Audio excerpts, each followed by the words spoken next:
Okay, so what fractured his mind? What gave him that mental breakdown?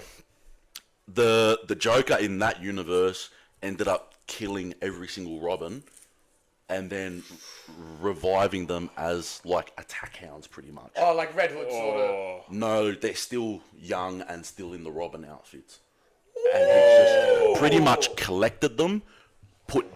Instead of having Here's the young boy leashes, squad. they basically have a collar around their neck with a chain, and they're pretty much just so drugged out their mind that they're like rabid attack dogs. I take back that young boy squad.